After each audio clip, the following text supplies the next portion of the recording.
Welcome to Out of Frame. Today, we're going to talk about the Marvel Cinematic Universe's most powerful villain, and why his plan is not only evil, but also super dumb. Sorry, Thanos, I'm looking at you. For those of you who haven't seen Avengers: Infinity War, this video is going to spoil a lot of that movie. You've been warned.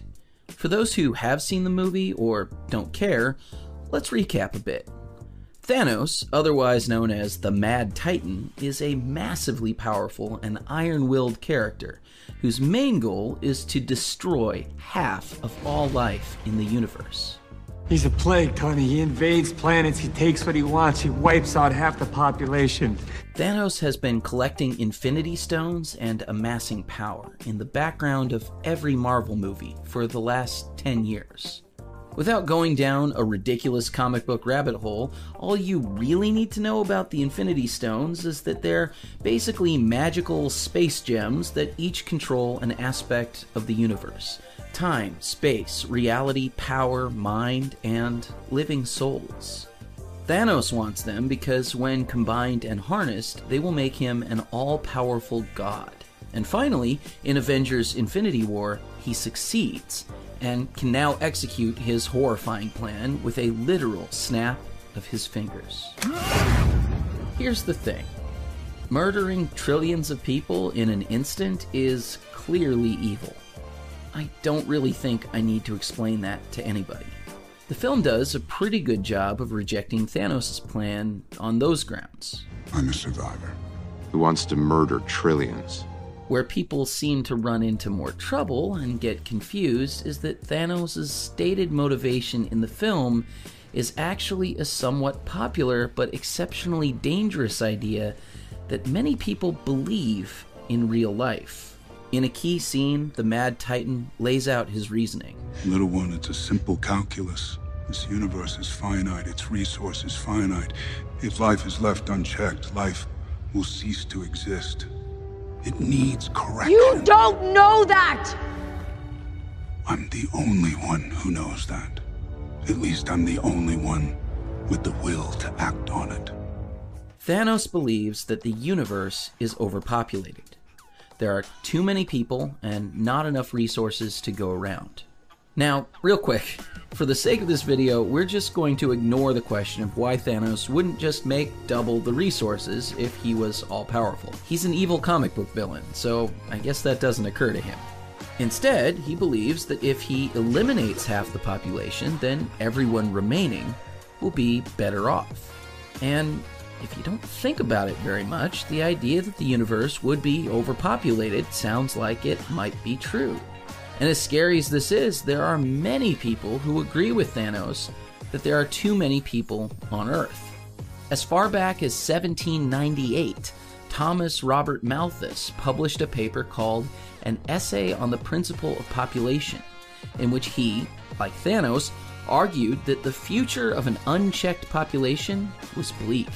To quote Malthus, "The power of population is so superior to the power of the earth to produce subsistence for man, that premature death must in some shape or other visit the human race." Sound familiar? Titan was like most planets. Too many mouths, not enough to go around. And when we faced extinction, I offered a solution. Malthus believed that human vices, murder, disease, and even warfare were all holding back an even greater catastrophe. In the same essay, he predicted that if population increased at a constant rate, the world would add 1 billion people every 25 years. If he had been right, there would be about 10 billion people in the world by now, though there are only 7.6 billion, and more of us would be dying of starvation every single day. Malthus wasn't right, but his ideas caught on. Flash forward to 1968, when Stanford University biology professor Paul Ehrlich and his wife Anne wrote another extremely influential book called The Population Bomb. Like Malthus and Thanos, they argued that without a dramatic reduction in the global population, there would be mass starvation. Ehrlich writes, quote, "The battle to feed all of humanity is over." In the 1970s, hundreds of millions of people will starve to death in spite of any crash programs embarked upon now. At this late date, nothing can prevent a substantial increase in the world death rate. But his prediction didn't happen. Yet, in spite of being completely wrong, Paul Ehrlich clung to his beliefs.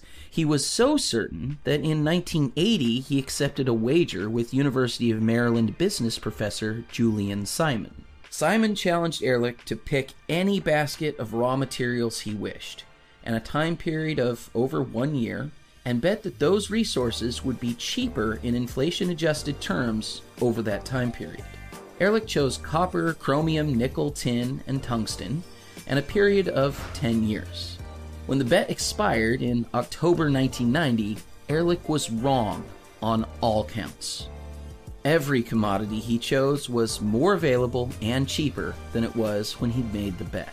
And that was in spite of the largest growth in population of any decade in history. So, what happened? Well, like Thanos, Malthus and Ehrlich misunderstood both the nature of natural resources and the origin of material prosperity. Contrary to what they believe, economies are not zero-sum. Wealth is not something that just exists in the world inherently and then has to be divided up between people competing for whatever's available. Instead, wealth is a creation of human ingenuity and expands with every new valuable innovation. The more we are able to specialize and trade freely with other people, the faster those innovations build off of each other to raise people's standard of living. Likewise, what we call natural resources, while finite in a technical sense, are mainly limited by our imagination and understanding of how to use them. 150 years ago, crude oil was found all over the world, but nobody knew what to do with it, so we just thought of it as useless black goo. We burned cow dung and killed whales to heat and light our homes. New technology will eventually replace oil and could easily be based on new resources no one dreamed of a generation ago. Always remember that more people doesn't just mean more mouths to feed. It also means more minds to create and more hands to build. As long as people are free to be entrepreneurial and explore new ideas, in a context where other people are also free to decide for themselves which innovations are valuable to them, then wealth will increase. And that's exactly what's happened in the real world, wherever there are private property rights, low barriers to entrepreneurship, and free trade. The global population is now over 7 times what it was when Malthus wrote his essay. And yet, in the last 30 years alone, we have cut extreme poverty in half. Fewer people are dying of starvation today than ever. Per capita incomes are higher. Child labor is down.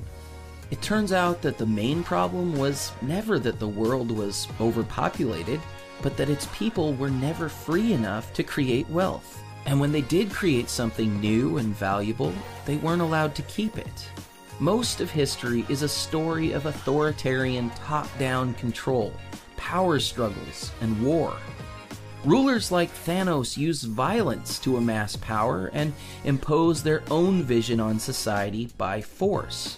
In Avengers: Infinity War, Thanos claims that his own world was ravaged by poverty, and that committing genocide against half the population would have solved the problem. Now that he has all the power in the universe, he is ready to do the same on an epic scale. Tragically, the movie itself doesn't actually offer much of a counter-argument to Thanos' mistaken ideas, only a rejection of his evil methods. This is a shame. Both are wrong, but while everybody already recognizes that genocide is bad, there are still tons of people out there who believe he's right about everything else. He's not. What the world and the universe needs is more wealth and more freedom, not fewer people. Hey everybody, thanks for watching this episode of Out of Frame.